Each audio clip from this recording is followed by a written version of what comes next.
నాన్న, అమ్మ దగ్గరికి వెళ్ళారా?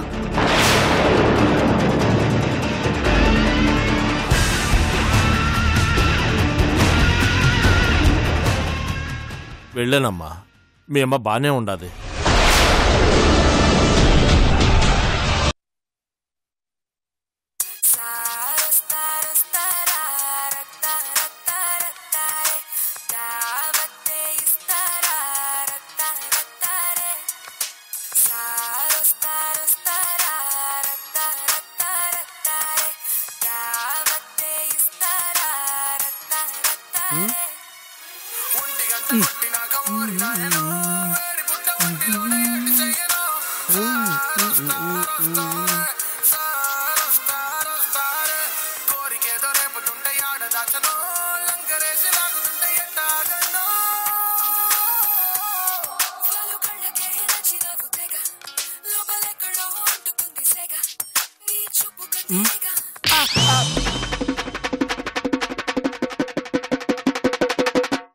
ఏంట్రా వీడు వస్తానని చెప్పి ఇంకా రాలేదు? ఎందుకు కొట్టారు బాస్? ఏమో బాస్, బయలుదేరుతున్నామని ఫోన్ చేశారు. అదిగో వచ్చేసినట్టున్నారు బాస్.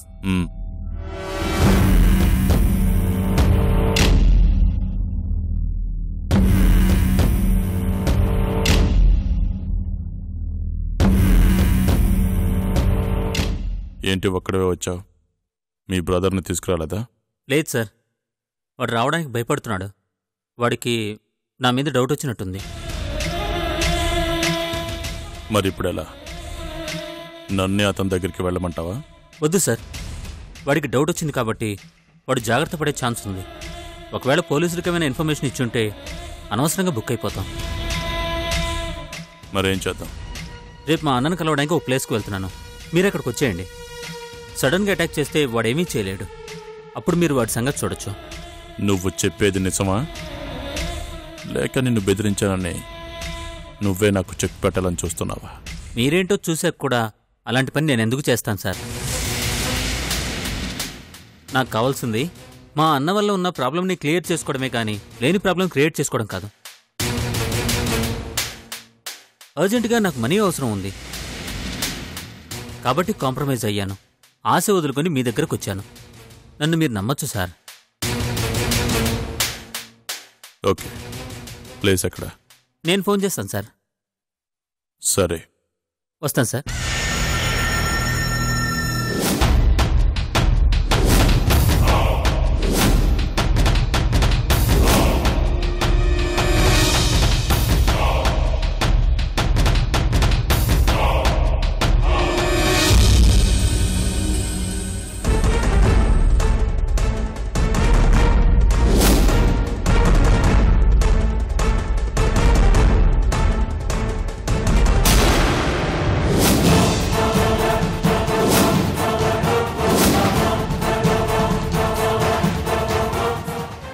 చేస్తున్నాడు? వాడికి తెలుసా? సూర్యతో చూశాను.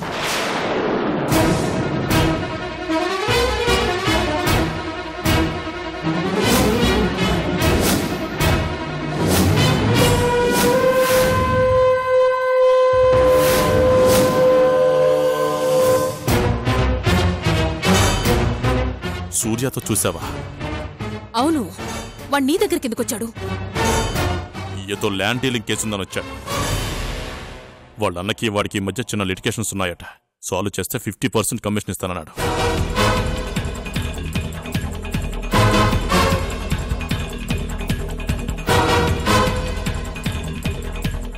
లేదు బద్రి, ఎక్కడో ఏదో తేడా ఉంది. ఆ రోజు వాడు సూర్య మాట్లాడుకున్న పద్ధతి చూస్తే సూర్యే కావాలని ఏదో ప్లాన్ చేసి వాడిని ఇక్కడికి పంపించినట్టు నాకు అనిపిస్తోంది. రే ఆనందం, వాడిని నువ్వే కదా నా దగ్గరికి తీసుకొచ్చింది? అవును బాస్, ఏదో స్ట్రేంజర్ లాగే ఫోన్ చేసి మాట్లాడాడు. ఎవరో తెలిసిన వాళ్ళు రిఫర్ చేసి ఉంటారని చెప్పాను. అతనికి నీ ఫోన్ నెంబర్ ఎలా తెలుసు? తెలీదు బాస్.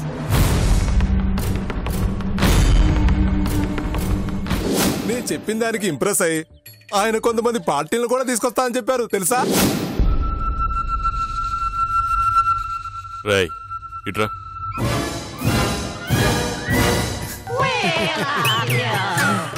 ఏంటి బాస్? బుర్ర తక్కువ వెధవా.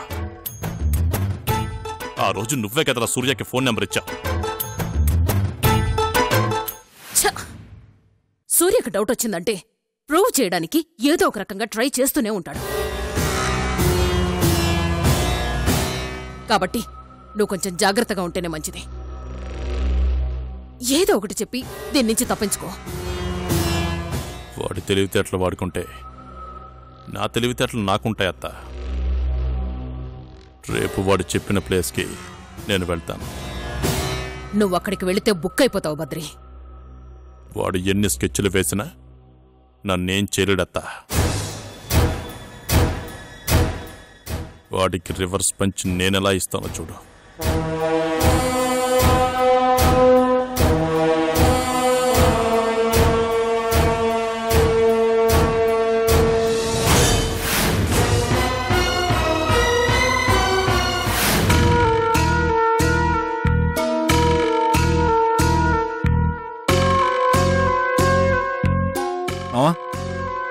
అతతో మాట్లాడాలన్నావుగా, ఇదిగో మాట్లాడు.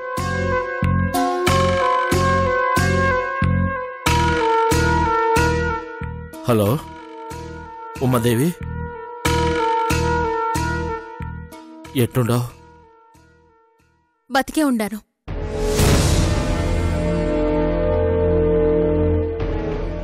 అయినా నేనెట్టుంటే ఏంది? నీ పంత నెగ్గించుకుంటుండావు గదా. చూడు, సిరిని పెండ్లి కొప్పించడానికి నిన్ను దాచినాం గాని నీ మీద ద్వేషంతోనో నిన్నేదో చెయ్యాలనో కాదు. అట్టా అనుకునేటోళ్ళం అయితే ఇన్ని దినాలు ఎందుకు ఆగుతాం? అప్పుడప్పుడు ఇట్టా ఉపయోగపడుతుండాను కాబట్టే ఆ ఇంట్లో నాకు సోటిచ్చినారు. నేను ఇదంతా చేసేది మన పిల్ల మన కండ్ల ముందు ఉండాలనే. పిచ్చి పిచ్చి ఆలోచనలు పెట్టుకుని ఆరోగ్యం పాడు చేసుకోమాక. వేళకు మందులు వేసుకో. అట్నే నేను తొందరగా కోలుకుంటేనే కదా సిరికి పెళ్లి జరిగేది. ఆడ అన్ని సౌకర్యాలుండాయా? ఇంట్లో కంటే ఏడే చాలా బాగుండదు. రోగినన్న మాటే గాని రాణి లెక్క చూస్తుండారు. సరే, వీలు చూసుకొని నేనే వస్తాను. మంచిది, ఉంటాను మరి.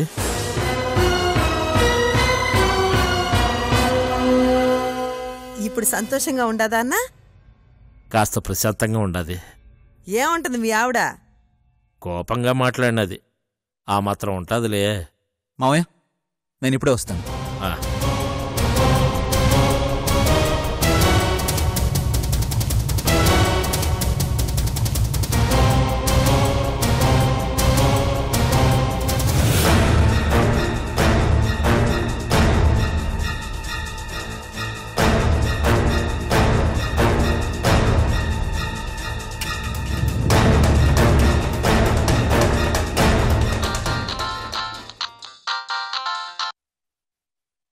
ఏంట్రా మావా, అంతా ఓకేనా?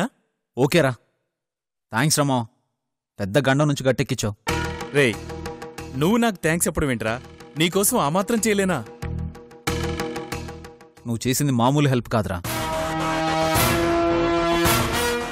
నీకు మిమిక్రీ వచ్చు కాబట్టి బతికిపోయాం. లేదంటే ఈరోజు మా మామ దగ్గర అట్టంగా బుక్ అయిపోవడం తెలుసా? మీ మామకేం డౌట్ రాలేదుగా? ఆయన మొహం వస్తుంది. కళ్ళెదురుగా నాటకం ఆడుతున్న మమ్మల్నే పసిగట్టలేకపోతున్నాడు. ఇక గొంతేం కనిపెడతాడ్రా? రేయ్, ఇప్పటి నుంచి కాస్త టచ్లో ఉండరా. ఎప్పుడు అవసరం పడుతుందో ఏం చెప్పలేం. ఓకేరా. ఇంకేంట్రా విషయాలు? మన ఫ్రెండ్స్ ఏమంటున్నారు?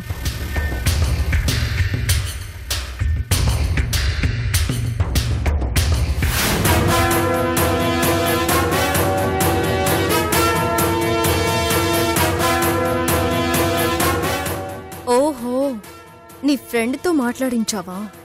అంటే ఆ రోజు నేను మాట్లాడినట్టుగా వాడితో మిమిక్రీ చేయించి వైశ్యుని నమ్మించినట్టు ఈరోజు మా అమ్మలా మాట్లాడించి నాను నమ్మించావన్నమాట.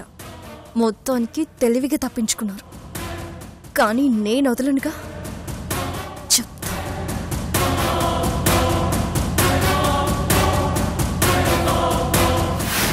ఏంటమ్మా నువ్వు అనేది? అవును మామయ్య, అక్షయ్ ఫ్రెండ్ నరేష్ ఉన్నాడు కదా, వాడితో మిమిక్రీ చేయించి అమ్మ హాస్పిటల్లోనే ఉన్నట్టుగా నాన్న నమ్మించారు. ఛా! ఏం చేసినా ఏదో రకంగా తప్పించుకుంటున్నారమ్మా. కుట్రలు కుతంత్రాలు అలవాటైన మనుషులు కదా మావయ్య. ఇలాంటి తెలివితేటలు బాగానే ఉంటాయి. ఇక మీ నాన్న వాళ్ళని పూర్తిగా నమ్మేసుంటాడు సిరి. ఇప్పుడు నువ్వేం చెప్పినా పట్టించుకోడేమో. పాపం నాన్న ఎటూ తేల్చుకోలేని కన్ఫ్యూజన్లో పడిపోయాడు మామయ్య. చిన్నప్పటి నుంచి తోడుగా ఉన్న చెల్లెలు కదా, మోసం చేస్తుందని అంత తేలిగ్గా ఎలా నమ్ముతాడు? ఆయనకి క్లారిటీ రావాలంటే మనం ఇంకొంచెం అడ్వాన్స్డ్గా ఆలోచించాలి. అక్షయ్కి అత్తకి టిట్ ఫర్ టాట్ ఇచ్చేలా పర్ఫెక్ట్గా ప్లాన్ చేయాలి.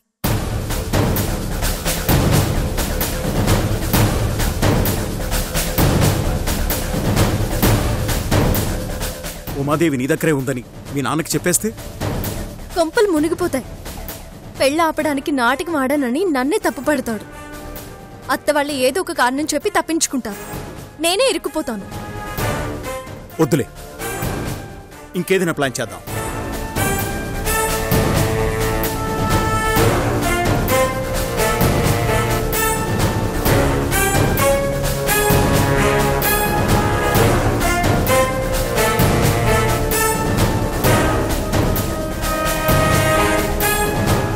పోనీ ఉమాదేవితోనే ఫోన్ చేయించి మాట్లాడిస్తే? అమ్మ ఉండే ప్లేస్లో అసలు సిగ్నల్సే ఉండవంట మామయ్య.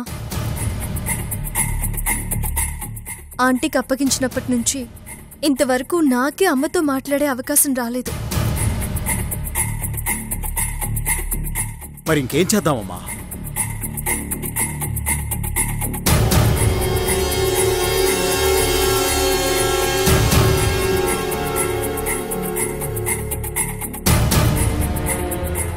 వాళ్ళు చెప్పిన అబద్ధాన్ని మనం వాడుకుందాం మామయ్య. అంటే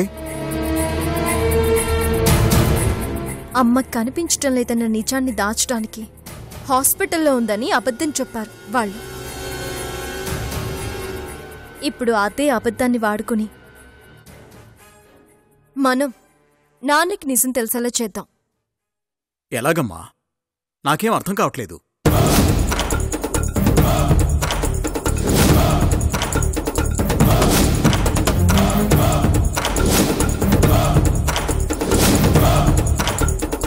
ఎక్సలెంట్ ఐడియా సిరి. ఈ దెబ్బకి ఇంద్రాణి అవుట్, అంతే.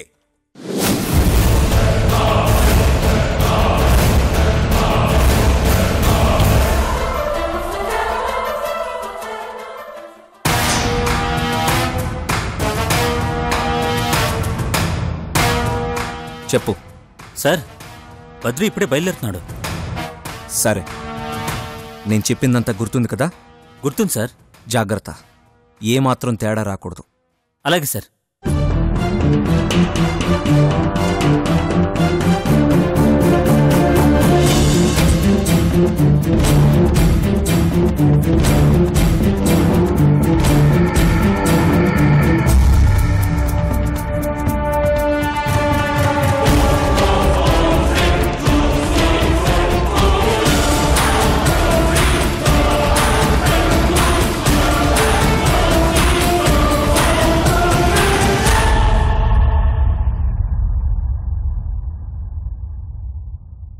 ఏం చేస్తున్నావు వైషు? ఏదో టైంపాస్కి బుక్ చదువుతున్నాను బావా. బుక్స్ చదివితే ఏమొస్తుంది వైషు? మనుషులను చదవడం నేర్చుకోవాలి. ఏంటి బావా కొత్తగా ఫిలాసఫీ మాట్లాడుతున్నావు? ఫిలాసఫీ కాదు, నీ ఫ్యూచర్ గురించి మాట్లాడుతున్నాను. ఇప్పుడు నా ఫ్యూచర్కి ఏమైంది బావా? ఏమైందని కాదు, కొద్ది రోజుల్లో పెళ్లి చేసుకుని కొత్త జీవితాన్ని మొదలు పెడుతున్నాం.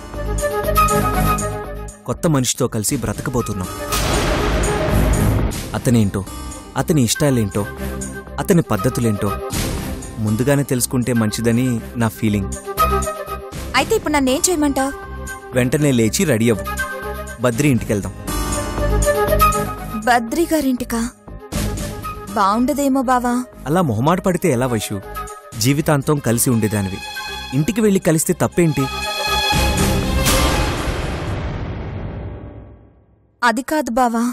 వైషు, ఎవరికైనా పెళ్లి కుదిరితే కాబోయేవాడితో సరదాగా మాట్లాడాలని, సంతోషంగా గడపాలని ఆశ ఉంటుంది. కాని మీకు ఆ అవకాశమే దొరకట్లేదు.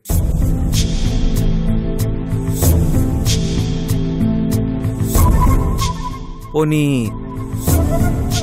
బద్రి మన ఇంటికి వచ్చిన ఎప్పుడైనా మాట్లాడుతున్నారా? ఇంతమంది మధ్యలో అతను నీతో మనస్ఫూర్తిగా ఎలా మాట్లాడగలడు? అతనికి మాత్రం ఇబ్బందిగా ఉండదా చెప్పు? అతన్ని పూర్తిగా అర్థం చేసుకోవాలంటే మీకు స్వేచ్ఛ కావాలి వైషు. పైగా ప్రతిసారి అతనే మన ఇంటికి వస్తున్నాడు గాని నువ్వు ఒక్కసారి కూడా అతన్ని కలవడానికి వెళ్ళలేదు కదా. వెళ్ళే అవకాశం రాలేదు. అవకాశం రాలేదని నువ్వనుకుంటున్నావు, రావడం ఇష్టం లేదని అతను అనుకుంటే? నువ్వీ పెళ్ళి మావయ్య బలవంతం మీదే చేసుకుంటున్నావేమో అన్న ఫీలింగ్ అతనికి కలిగితే? ఆ ప్రాబ్లం రాకుండా ఉండాలంటే అప్పుడప్పుడు నువ్వు అతన్ని కలుస్తూ ఉండాలి వైషు.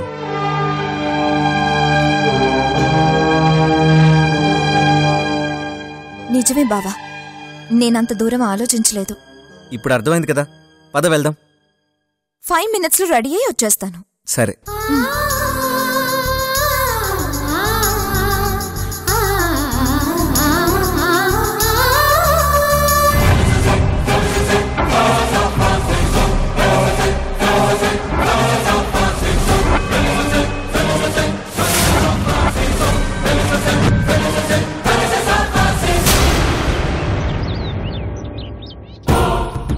రే, ఇంత రిస్క్ మనకు అవసరమారా? ఆ బద్రి అసలే నీచుడు అంటున్నారు. మన గురించి పసికట్టాడంటే చంపేస్తాడ్రా. ఎవరి కోసం మనం ఎందుకురా ప్రాణం మీదకు తెచ్చుకోవాలి? అలా మాట్లాడతావేంట్రా? పెద్దిరెడ్డి గారు మన ఊరికి మన కుటుంబానికి ఎంత సాయం చేశారా? అలాంటి ఆయన కూతుర్ని వాడు మోసం చేయాలని చూస్తుంటే కాపాడకపోతే మనదేం మానవత్వం రా? ఏమోరా, ఆ బద్రి పేరు వింటుంటే ఒంట్లో వణుకు పుడుతుంది. రేయ్, కొంపదీసి ఆడి ముందు దొరికిపోయో మనిద్దరిని ఇక్కడే పాతేస్తాడు.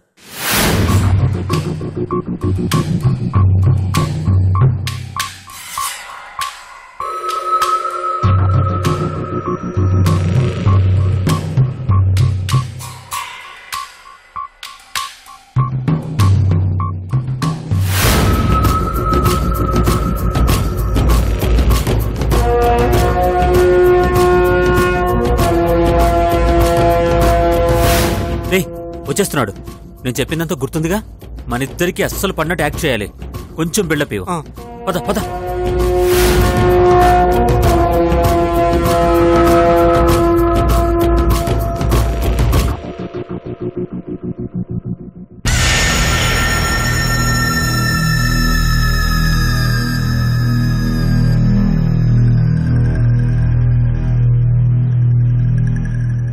ఇతనేనా? అవును, ఇతనే సార్. ఏమంటున్నాడు?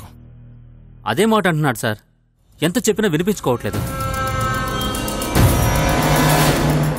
చూడు బాస్, ఏయ్, నువ్వు బద్రి కావచ్చు, ఇంకెవరైనా కావచ్చు, నీ మాట వినాల్సిన అవసరం నాకు లేదు. ఇది నాకు నా తమ్ముడికి మధ్య ఉన్న గొడవ. మా నాన్న మాకు పంచిన ఆస్తి అది. ఈ విషయంలో జోక్యం చేసుకునే హక్కు నీకు లేదు.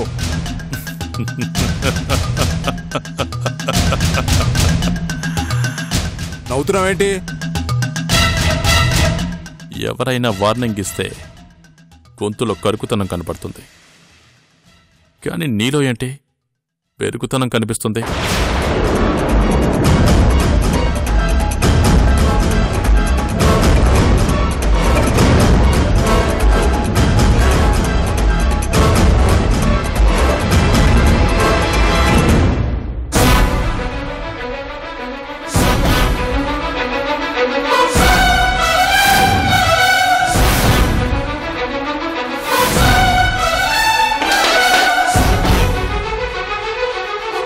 ఎవరైనా సరే బద్రితో పెట్టుకోవాలనుకుంటే, బద్రిని మోసం చెయ్యాలనుకుంటే ఒక్క క్షణం ఆలోచించాలరా.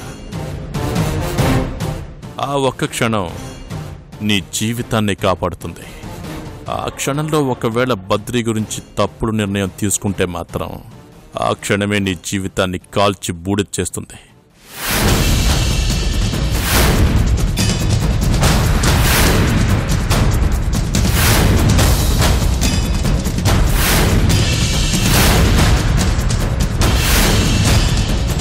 ఇప్పుడేం చేద్దామంటారు? నాకు తెలిసినవి రెండే: డిమాండ్ చేయడం, మాట వినకపోతే మర్డర్ చేయడం, మొత్తానికి అనుకున్నది సాధించుకోవడం. ఈ మీటింగులు పెట్టి టైం వేస్ట్ చేసుకోవడం నాకు ఇష్టం ఉండదు. మీ అన్నేసమంటావు చెప్పు. రేయ్ ఏంట్రా బెదిరిస్తున్నాడు? ఏదో ల్యాండ్ విషయం మాట్లాడదామంటే వచ్చా, ఇదంతా ఏంట్రా? మరేం చేయమంటావు అన్నయ్య? నాకు డబ్బు అవసరం ఉంది, ఇద్దరం కలిసి బిజినెస్ చేద్దామంటే నువ్వు ఒప్పుకోవడం లేదు. కనీసం నాకు రావాల్సిందైనా ఇవ్వమంటుంటే అది కుదరదంటున్నావు. నా మాట అప్పుడే విని నీకు రావాల్సింది నువ్వు తీసుకుంటే అయిపోయేది కదా. అంటే వినకపోతే మనుషులు పెట్టి బెదిరిస్తావా? నువ్వేం చేసినా నేను విన్నావు. అది కాదురా, నీకు నా బాధ అర్థం కావట్లేదు. ఆగు బాస్, ఈ పద్ధతిలో చెప్తే ఈ జన్మలో అతన్ని మాటెండవు. అతన్ని దారికి తీసుకురావాలంటే నా పద్ధతే కరెక్ట్. సార్ సార్ వద్దు సార్, వద్దు సార్. ఒక బుల్లెట్ తో నీ సమస్య తీరిపోతుంది. చంపాల్సిన అవసరం లేదు సార్, డీలింగ్ ఒప్పిస్తే చాలు సార్. ఈ చిన్న చిన్న విషయాల కోసం ఎంతసేపు వెయిట్ చేయడం అంటే నాకు చిరాకు. మీ అన్నను వేసేస్తే ఓ పని అయిపోతుంది. సార్ సార్ వద్దు సార్, తొందరపడదు సార్, వద్దు సార్. సార్ సార్ వద్దు సార్.